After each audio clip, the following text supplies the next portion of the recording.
bari mu bukwe, umusore ukiri muto n'ikirahure cya fanta mu ntoki arabukwa mwarimu we wamwigishije mu mashuri abanza. Umusore agenda amugana ngo amuramutse n'ubwuzu bwinshi cyane. Umusore amuturuka inyuma amukora ku bitugu ati "Monsieur, muracyanyibuka?"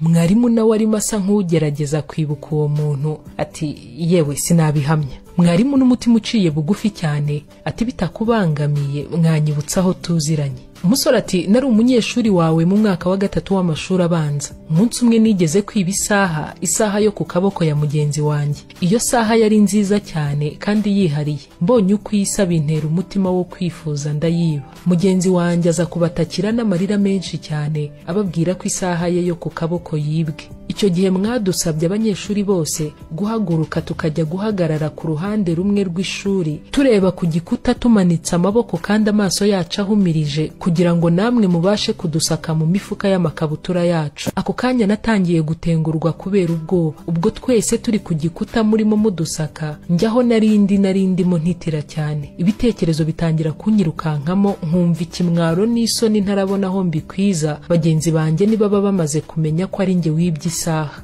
Nkibaza uko abarimu bandi banyigisha bazamfata nyuma yo kwitwa umujura mu kigo cyose. Nakubita agatima ku babyeyi banjye bo nkumva ndasaze. Ibyo byiyumviro byose byarimo bitembera mu mutima wanjye kugeza ubwo numvise intoki zanyu zinkora ku mifuka y'ikabutura yanjye mukuramo isaha. Nari mfite ubwoba bwinshi bwo guhangana n'ikintegereje nimumara kuvuga uwo mwafatanye isaha. Gusa icyaje kuntungura ni kimwe. Nyuma y'uko ari nge musanganye isaha, aho kuvuga ko ari nge wayibye, ahubwo mwarakomeje musaka abandi banyeshuri bose kuva ku wa mbere kugeza ku wa nyuma. Murangije kudusaka twese, mwadusabye kureba noneho tugasubira mu myanya yacu. Nge nagiye kwicara n'ubundi ubwoba bukiri bwose. Numvaga twese nitumara kwicara ikirakurikiraho nta kindi murahita mumpamagara nkaza guhagarara imbere y'ishuri ryose nkahabwa urw'amenyo nk'umujura. Ariko icyankoza ahantu mweretse isaha abanyeshuri bucece muyisubiza nyirayo, hanyuma amasomo arakomeza nkaho nta cyabaye. Nimwigeze na rimwe muvuga izina ryanjye ko ari nge wibye isaha. Amasomo arangiye n'ubundi nge numvaga ntaratekana.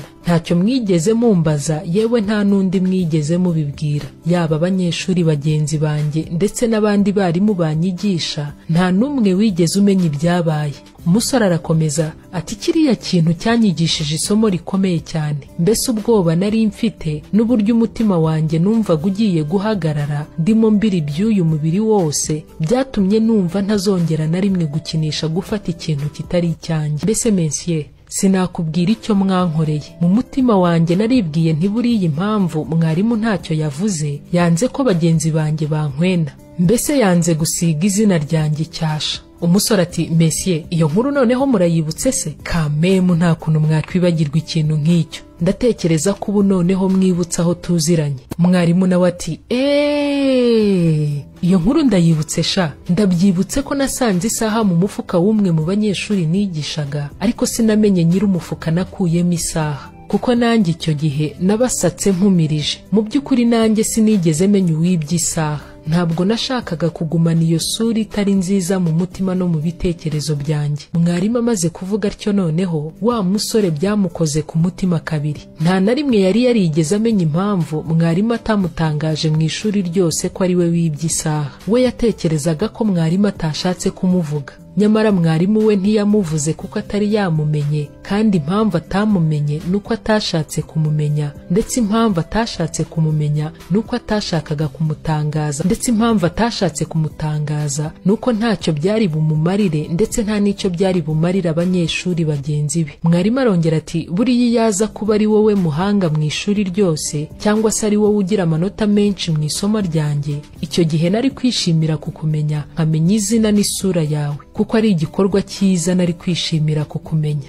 Ariko kumenya izina ry'uwibye isaha cyangwa se nkaribwira abandi banyeshuri bagenzi bawe ntacyo byari kumfasha, uretse gutuma yaba nge n'abandi banyeshuri bagenzi bawe tuzajya duhora tukubona mu isura itari nziza buri gihe. Kandi buriya nge nemera ko umuntu nubwo yaba mubi kajana hari aho bigera agahinduka." Inama y'umunsi. Muri iyi si yaba twese twagiraga ubwenge nk'ubw'uyu mwarimu, ubuzima bwakoroha. Yaba ababyeyi, abarezi, abayobozi cyangwa se abakoresha, hari aho bidusaba guhumiriza natwe ku bintu bimwe na bimwe. tukagira ibyo twirengagiza kuko kubimenya ntacyo biri butumarire. Buriya icyo ababyeyi cyangwa se abarezi batajya bamenya ni uko buri kosa ryose atari ko rikwiriye gukosozwa igihano. Hari amakosa amwe n'amwe akwiriye gukosorwa mu bundi buryo, hadakoreshejwe imbaraga cyangwa se ububasha umuntu afite, ahubwo agakosozwa umutima w'ubwenge n'imbabazi. Uyu mwarimu yaza kuvuga izina ry'uyu mwana wari wibye isaha, yari kuzahora agaragara nk'umujura mu maso ya bagenzi be nubwo byari kuba nyuma y'imyaka 50.